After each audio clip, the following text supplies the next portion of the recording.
Hoje a gente finda o capítulo 1, que dividimos aí em 4 partes. Então hoje a gente vai ver a quarta parte do livro Terapia do Esquema, de Jeffrey Young. É um estudo dirigido onde se estuda e traz exatamente aí uma explanação dos capítulos, tá? E hoje eu começo a amarrar algumas pontas que parecem estar soltas, mas estão todas amarradinhas, né?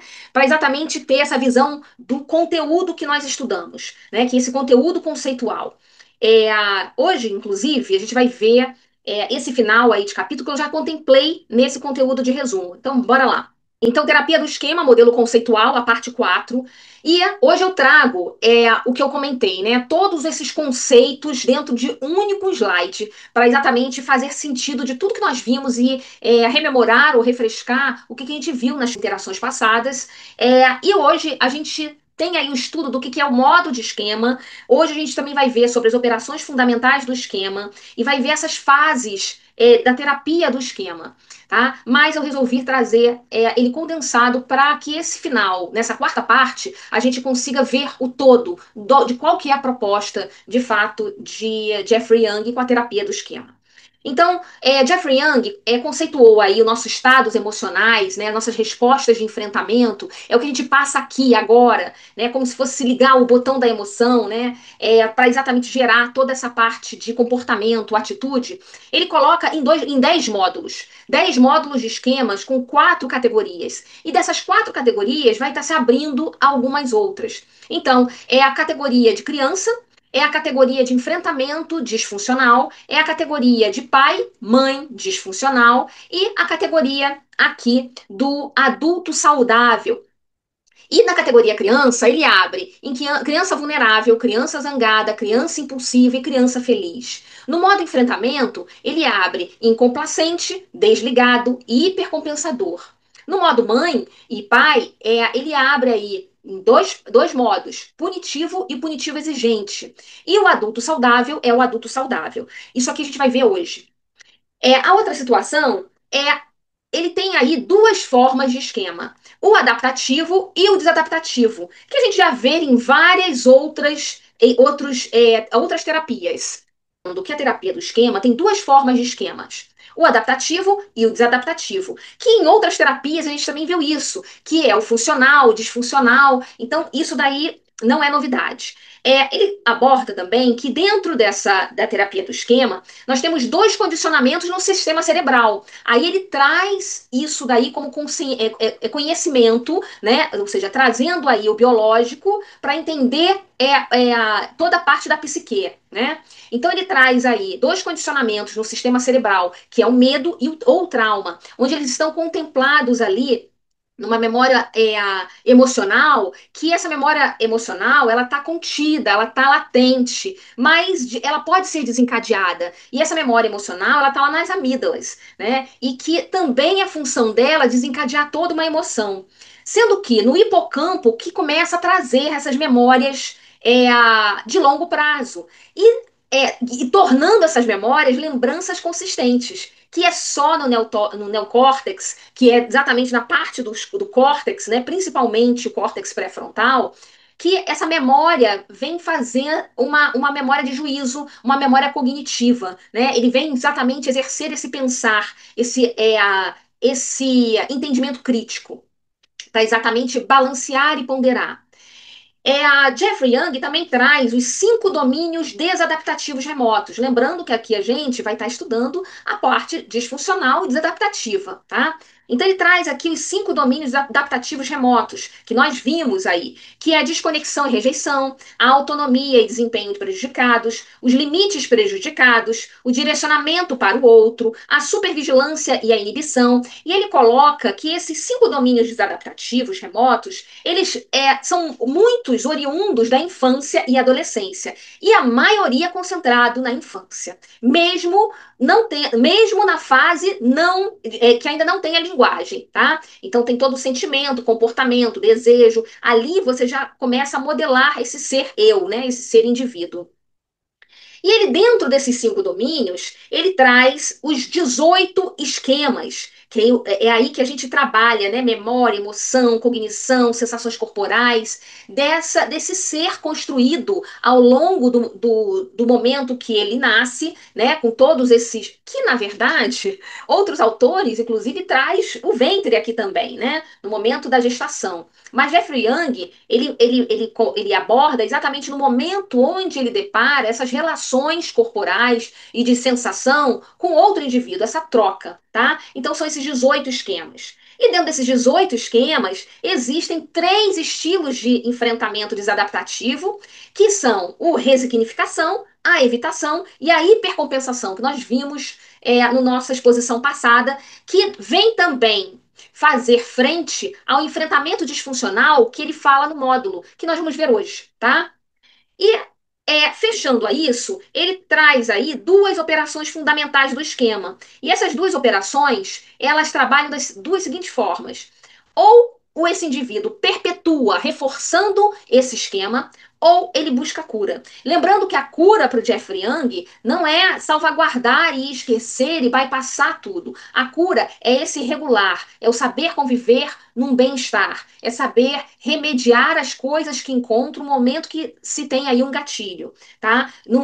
Ao invés de trazer um enfrentamento disfuncional, é trazer um enfrentamento adaptativo, funcional para o caso. A terapia do esquema, diferente da terapia cognitivo emocional, comportamental, ela trabalha bottom-up, ou seja, ela trabalha de baixo para cima. Ela começa de fato, a compreender esses esquemas, né, esse comportamento, esse enfrentamento, para exatamente despaginar e começar a ver o que está de fato condicionado e entranhado nesse indivíduo. Tá? E as fases de tratamento na terapia do esquema, ela vem com avaliação e educação, então, juntos, o terapeuta e o paciente vão trabalhar juntos para tentar avaliar a situação do aqui e agora, entendendo sim todo esse passado, né? E trabalhar sim para mudanças do aqui para o futuro, tá? E trazendo aí, os exemplos de respostas aqui tá pequenininho, mas a minha proposta não é passar neles hoje, tá? Vou deixar aqui para vocês, mas não é passar por eles, eu só passar alguns só para vocês terem um entendimento. A parte do exemplo de respostas de enfrentamento desadaptativos é o seguinte: vamos colocar no esquema desadaptativo remoto do abandono e instabilidade. Quando ele tem aí abandono e instabilidade, ele pode se colocar em três partes de enfrentamento. Ele pode resignar, ele pode evitar e ele pode hipercompensar. Nesse caso, como que ele agiria na parte ressignificar? Ele escolheria, se no caso abandono e instabilidade, ele escolheria aí parceiros com os quais não consegue estabelecer compromisso e se manter no relacionamento. Então aí ele está a parte de resignação. Então parceiros quais não conseguem estabelecer compromisso e se mantém no relacionamento. É, Mesmo que ele não esteja feliz, ele puxa manter esse relacionamento uma forma de confiança, de segurança, tá? A parte de evitação evita relacionamentos íntimos. É aquela situação que já fui abandonado, tem muita estabilidade nisso, então eu não quero me relacionar. E isso daí não é só o relacionamento íntimo, é relações em todos os sentidos. Tá? Então a pessoa não se dá, a pessoa não se mostra, a pessoa fica reclusa. E o exemplo de hipercompensação é aquilo que ele sofreu e ele quer compensar de tudo quanto é forma. Então ele agarra seu parceiro, ele sufoca aquele parceiro a ponto de afastá-lo. Então acaba com esse afastamento desse parceiro, ele acaba reforçando o quê? O abandono. Ele acaba reforçando a estabilidade. E aí ele ataca veemente o parceiro até que acontece mesmo por pequenas separações, tá? Então isso é um dos exemplos de respostas de enfrentamentos desadaptativos.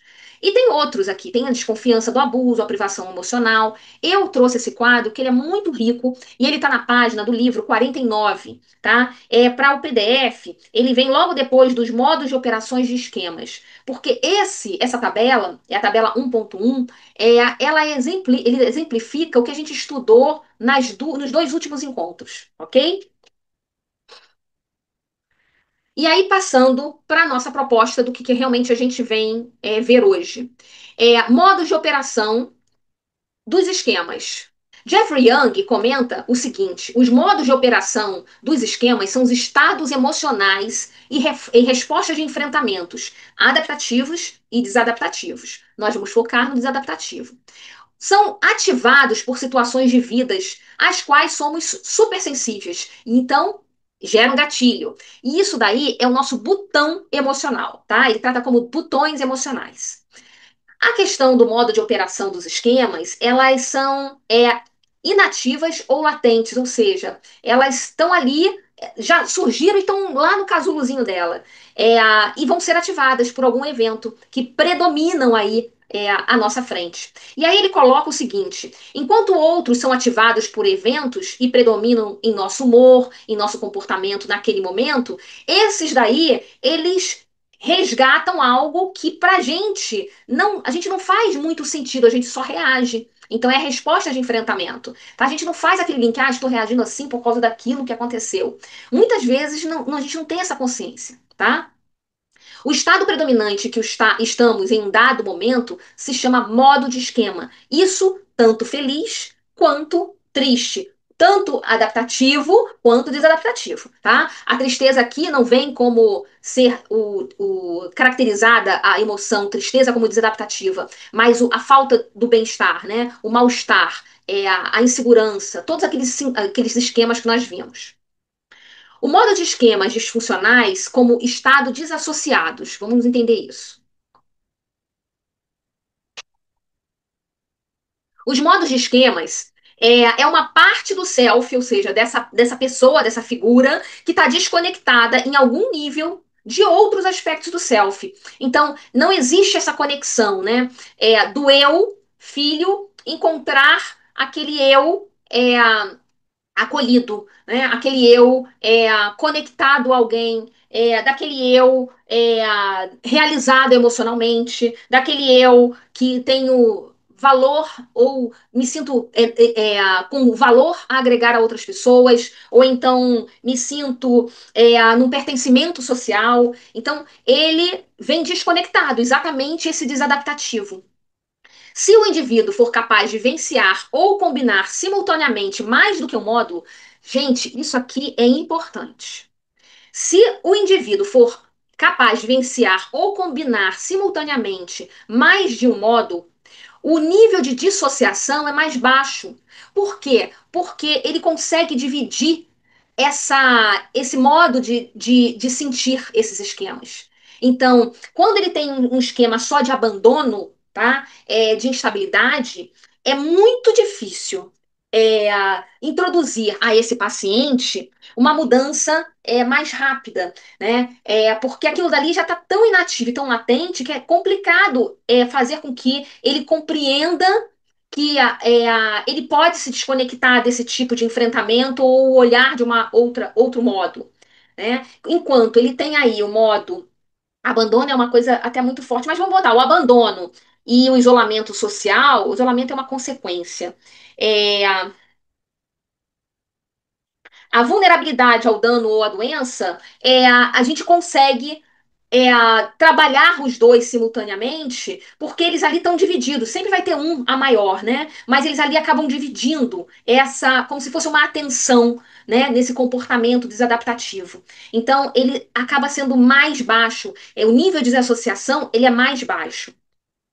Via de regra, refiro-me a essa forma leve de modo de esquema como uma mudança de humor normal, como um estado de humor alegre ou um estado de humor zangado. Então ele está colocando o seguinte: o modo adaptativo, a adaptativa agora, é como agora eu estou sorrindo e daqui a pouco eu brigo, né, com alguém, ou então me desentendo com alguém e fico mal-humorado, fico zangada. Então, isso daí eu consigo transitar entre um lado e o outro, mas eu consigo essa recuperação. Né? Quando eu estou no desadaptativo, tem aí os esquemas, que no caso eu até comentei, uma vulnerabilidade de dano e um abandono, onde eu acabo transitando entre um e outro. Então, eu demando esse enfrentamento de um e do outro. Tá? E isso daí acaba facilitando um pouco mais, a palavra não é facilitando, mas diminuindo, a palavra é essa, diminuindo o reforço em um esquema só, tá? A intensidade num esquema só. E aí, a gente fala que os modos foram agrupados em quatro categorias que eu comentei agora mesmo, gerais. Os modos criança, né, que são quatro tipos de criança que a gente vai ver aqui. Os modos de enfrentamento disfuncional, que são três. Os modos pais e mães, o pai e mãe, que são dois. E o modo adulto saudável. Vamos ver isso. Inclusive, ele resgata um termo piagetiano, né, de Piaget, onde é, quanto mais abertos nós estamos, mais acomodando a gente consegue trazer a realidade para a resposta, né? Ou a resposta para a realidade.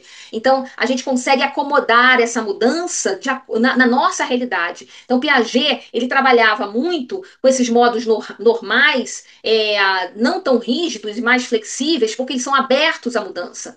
Então, quando o módulo quanto mais perto do adaptativo, o modo, mais facilidade de mudança e mais facilidade de acomodar essa nova realidade que Piaget traz, tá?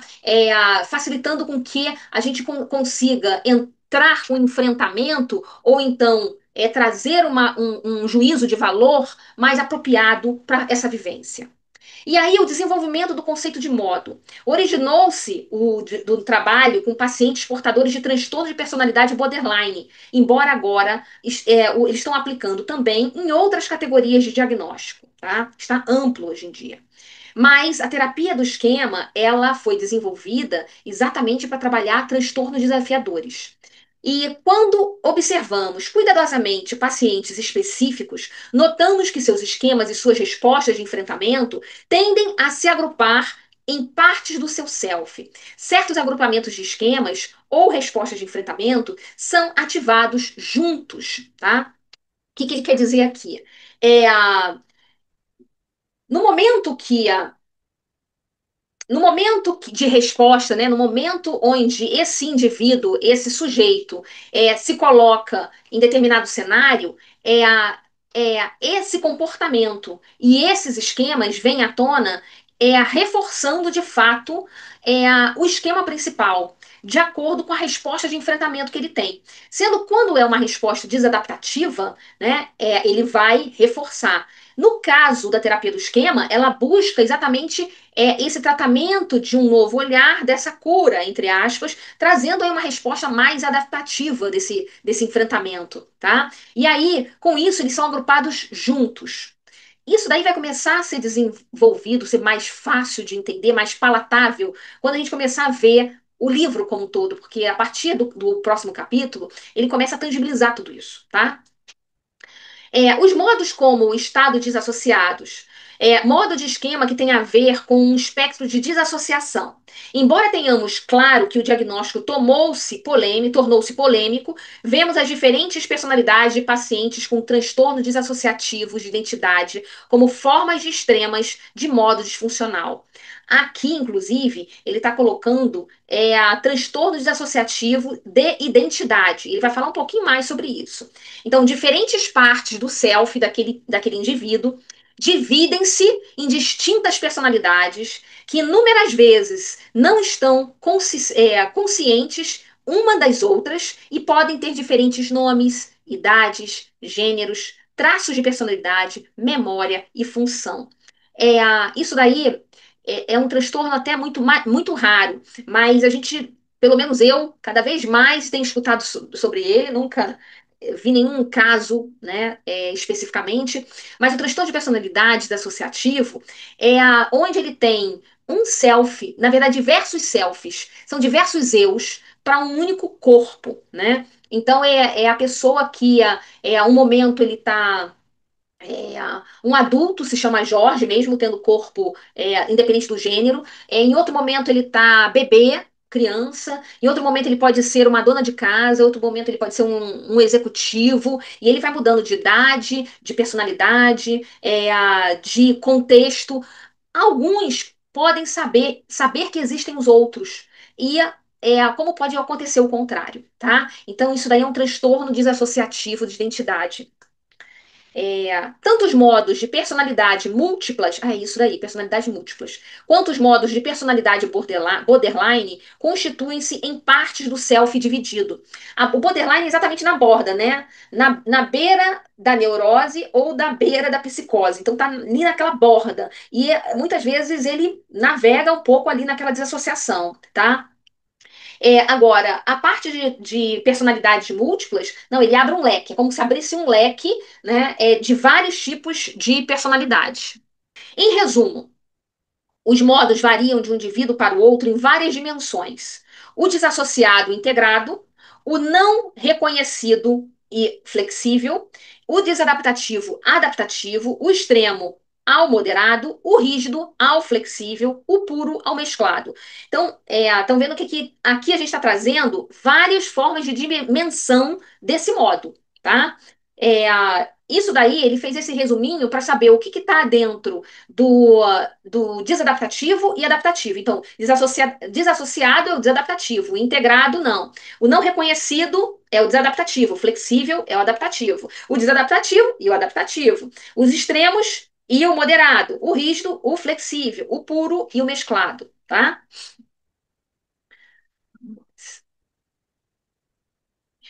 E aí ele traz os 10 modos de esquema, né? Eles podem ser agrupados em quatro categorias, que é o modo criança, o modo de enfrentamento disfuncional, o modo pais disfuncionais e o modo adulto saudável. O Jeffrey ele informa que o objetivo importante da terapia do esquema é ensinar os pacientes a fortalecer seus modos adultos saudáveis, de forma que aprendam a navegar, lidar e cuidar e neutralizar esses modos disfuncionais.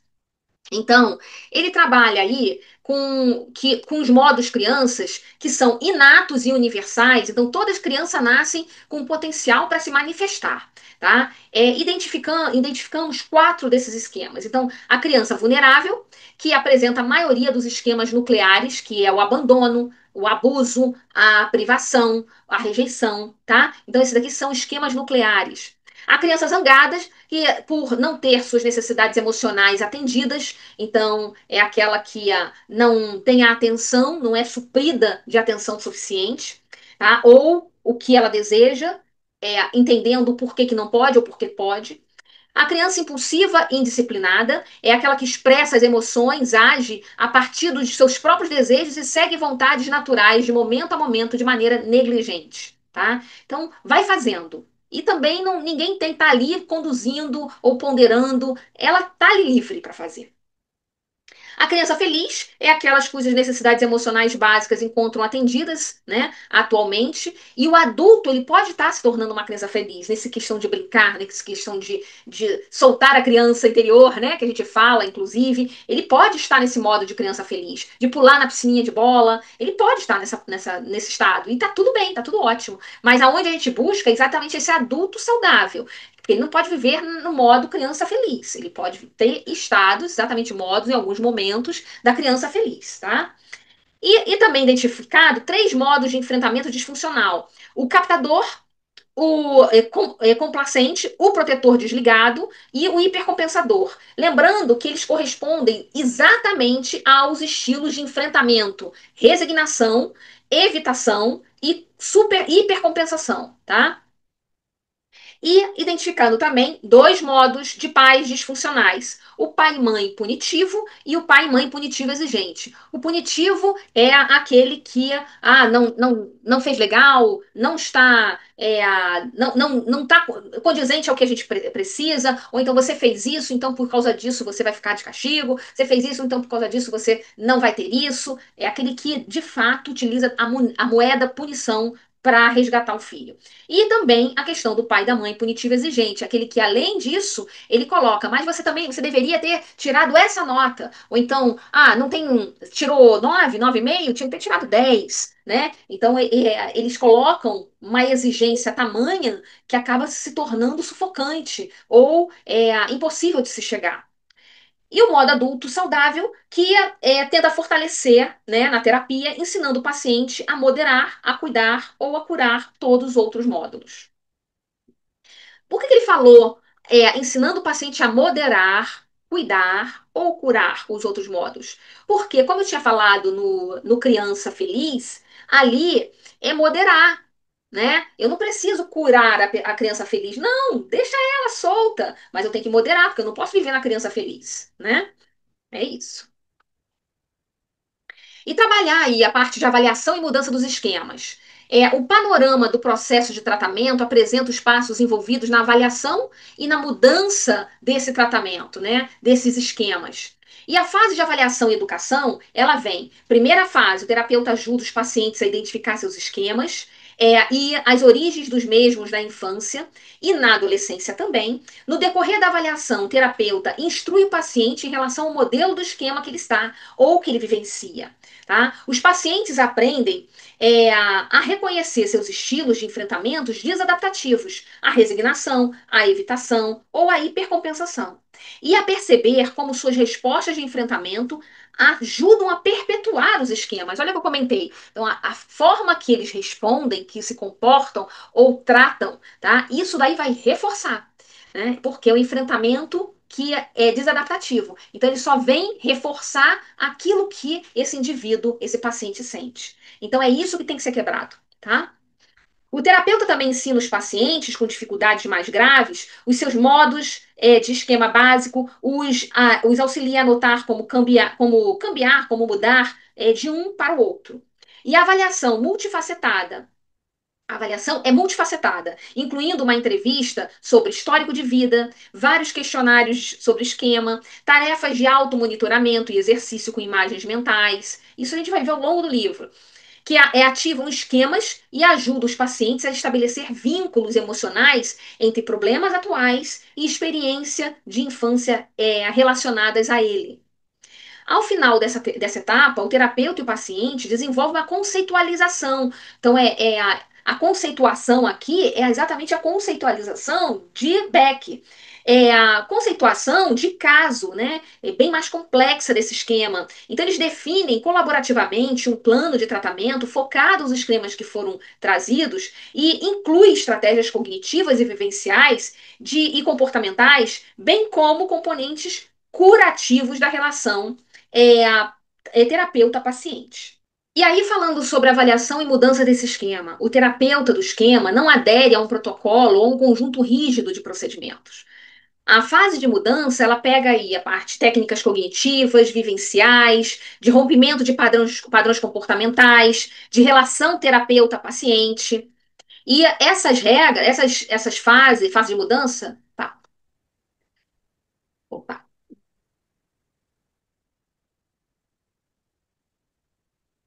então, essa fase de mudança, ela trabalha todas essas técnicas cognitivas, vivenciais, rompimento de padrão de comportamento e a relação muito entre terapeuta e paciente. A técnica cognitiva que ele traz é o seguinte: os pacientes aprendem a construir uma argumentação contrária ao esquema, refutando sua validade em nível racional, listando todas as evidências ao longo da vida que comprovam e que as não comprovam que aquele esquema existe. Então, terapeuta e paciente avaliam essas evidências e no livro coloca por diversas vezes é comprovado que aquele esquema, aquela argumentação não existe. Então, é exatamente devido a um esquema que ele se colocou naquela forma de proteção, de segurança, de comportamento. O paciente e terapeuta colocam uma argumentação contrária ao esquema e um cartão de enfrentamento adaptativo. Lembra de Beck? Lá em TCC puro, TCC, Terapia Cognitiva Comportamental de Judith Beck, então, a gente viu isso. E levam consigo para ler com frequência, exatamente quando não tiver com terapeuta, né? Ou quando ocorrer essa questão de ter esse gatilho, né? Que desencadeou novamente essa emoção, esse comportamento desadaptativo. Técnicas vivenciais, com imagens mentais, dramatização, diálogo, expressam raiva e tristeza sobre o que lhes aconteceu quando criança, enfrentam um dos pais e outras figuras importantes de sua infância, e protegem e confortam a criança vulnerável. E aí, a figura do terapeuta aqui também, ele vem aí como uma figura parental limitada, exatamente para gerar esse contraponto, ou então fazer essa figura para que o paciente contraponha, para que ele enfrente. E hoje, minha professora até comentou uma das coisas que eu já tinha lido em algum livro, que ela comentou o momento, inclusive, tirando da terapia e também o momento da terapia, quando esse paciente ou quando esse indivíduo ele enfrenta, ele reage, ele verbaliza, isso é uma forma de cura, né? Porque ele está tendo a explosão de se regular. Apesar de ter aquela, muitas vezes, dependendo do tipo de comportamento, é óbvio, mas não é o violento, mas é o contrapor que não gostou, é o contrapor que não está correto, né? Que não vai colaborar com aquilo, ou então não está condizente. Isso é uma forma onde ele resgata esse self, né? Então é muito importante nessa parte de vivência, onde ele consegue libertar esse self, libertar o que está dentro, tá ali latente nele, né? Então externar isso é uma forma de cura.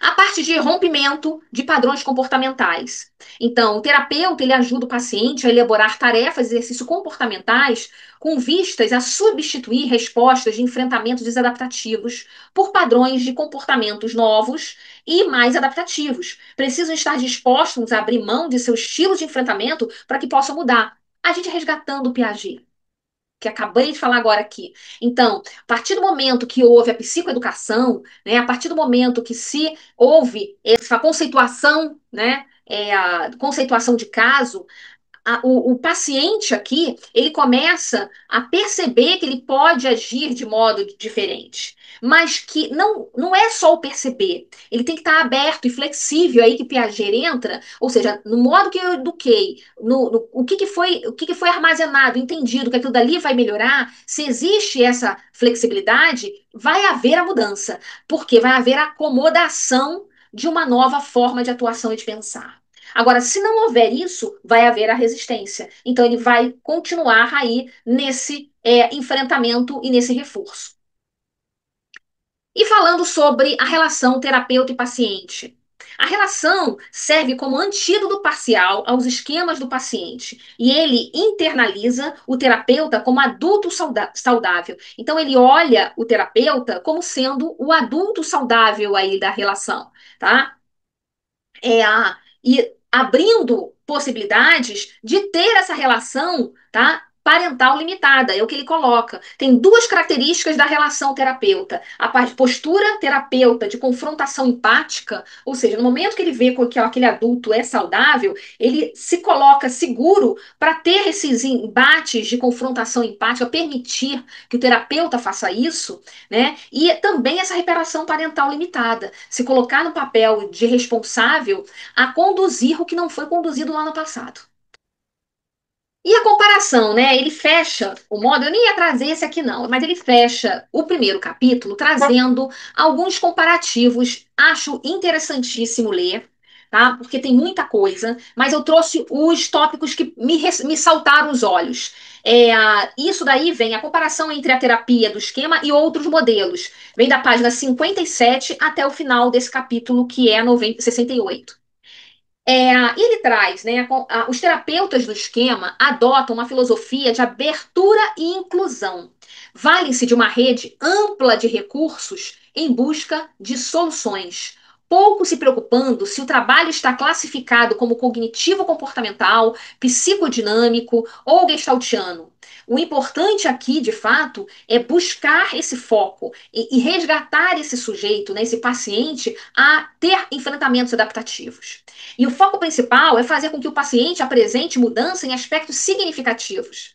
Essa atitude contribui para uma sensação de liberdade para os pacientes e terapeutas com relação ao que discutem em sessões, quais as intervenções usam e como as implementam, ou seja, é um trabalho conjunto. Mas, além, o modelo incorporado incorpora rapidamente o estilo pessoal do terapeuta. Então, a terapia do esquema tem muito disso. Acaba o terapeuta vendo que ele pode dar aquele toque e não seguir tanto o protocolo para chegar e achar essa cura, tá? Mas eu acho que eu coloquei aqui. Mas a terapia do esquema não é eclética, no sentido de proceder por tentativa e erro. Não é, tá? Ela se baseia em uma teoria unificada, uma teoria e com estratégias que estão entretecidas com firmeza no modelo sistemático, estruturado e evidenciado. Não coloquei aqui, mas está no livro, tá? Então é um modelo evidenciado. E aí ele traz que bebeu de o Beck, né, reformulado, e aí o Beck reformulado entra sim a TCR, terapia de recuperação, mas também entra o TCC, que é terapia cognitiva comportamental. Ele bebeu aí de abordagens psicodinâmicas, que tem muita psicanálise aí. Ele bebeu da teoria do apego de Bowlby. Ele bebeu aí da terapia cognitiva analítica de Riley. Ele bebeu da terapia dos esquemas pessoais de Horowitz, eu não sei falar muito bem esse daí. E ele também bebeu da terapia focada na emoção. E muito Gestalt.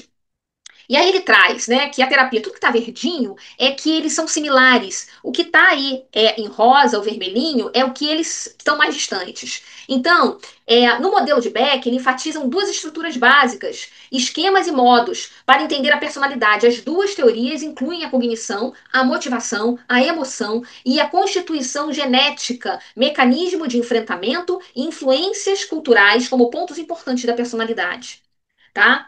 Eu não vou ler o que não estão, para não confundir, eu só vou ler o que está em verdinho. As abordagens psicodinâmicas, elas exploram as origens na infância de problemas atuais e valorizam esses insights intelectuais, ambas enfatizam a necessidade de processamento emocional do material traumático e ambas alertam os terapeutas para questões, olha aqui, de transferências e contra-transferências. Ambas afirmam a importância da estrutura de personalidade. E aí pode me perguntar, né, da transferência e contra-transferência. A terapia do esquema lidando com a relação parental limitada, não tem como se livrar da transferência e contra-transferência, tá? Ali acontece. A teoria de apego de Bowlby. A ideia da mãe como base segura a nossa noção de reparação parental limitada. Então, ela vem aí com um papel de mãe e pai, né? Ou seja, esse responsável, como essa base segura, trazer o apego para junto. E eu não vi nada de muito diferente. A terapia cognitivo-analítica de Riley integra os aspectos ativos e educacionais da terapia cognitivo-comportamental às abordagens psicanalísticas, em especial a relação objetais. Então, Riley propõe uma estrutura conceitual que combina sistematicamente as teorias e técnicas derivadas dessas mesmas abordagens. Como tal, a terapia cognitivo-analítica sobrepõe-se em muito à terapia dos esquemas. Já a terapia dos esquemas pessoais, visões que essa pessoa tem de si e dos outros, formados de resíduos de memórias e experiências infantis. Essa definição é praticamente idêntica à noção de esquema desadaptativo remoto. E aí, fechando com a terapia focada em emoções. Parte dos modelos vivenciais, construtivistas e cognitivos, e uma vez garantido esse sentido, os terapeutas realizam um equilíbrio dialético entre seguir e guiar, aceitando e facilitando a mudança. Esse processo é semelhante ao ideal do modelo de esquema baseado na confrontação empática. Então, é aquela situação dele fazer com que o sujeito, de fato, observe as respostas e comportamentos, é dar luz ao que está desadaptativo, né? Dar luz a falar, e se por acaso isso daí acontecer, o que vai ocorrer? Né? Entra muito também questionamento socrático, a dialética que vem confrontando aí, de uma forma de fato de confrontar. E eu queria ler o vermelhinho, mas eu acredito que se eu ler o vermelhinho vai confundir. Então é bom a gente ficar com esses highlights do que é similar na terapia. Bem, acabamos por hoje. O legal é que a partir dos capítulos seguintes, a gente vai fazer exatamente a parte terapêutica, então avaliação e educação. Então a gente vai entrar na sessão para intangibilizar o que é isso. Então ver o que ele fala de cada terapia, porque ele inclusive coloca o porquê que ele não trouxe algumas partes da terapia, entendeu? Por isso que eu não coloquei hoje, porque é muito denso, né, pro tempo que a gente tem, tá? mas é super interessante, principalmente psicanálise, que ele fala de pulsões, né? É. De vida e de morte. E as demais, engraçado que eu pensei que ele fosse trazer Gestalt muito mais aberto, mas ele não abriu Gestalt, ele colocou a do apego, mas nas terapias que ele faz, ou seja, nas tarefas, nos exercícios que ele faz, ele vai trazer, assim, essa questão de dramatização, de situação, que é muito gestaltiano, entendeu? E a gente vai ver isso, que são as estratégias vivenciais, tá bem? Perfeito. Parece ser bem legal essa parte, né? Que é É, mais envolvente, né? toda parte de conceito é muito pesado, né? É. Mas a gente precisa passar por ela para entender a prática, tá bom? Tá bom, querida. Um beijo, viu? Um beijo. Gratidão.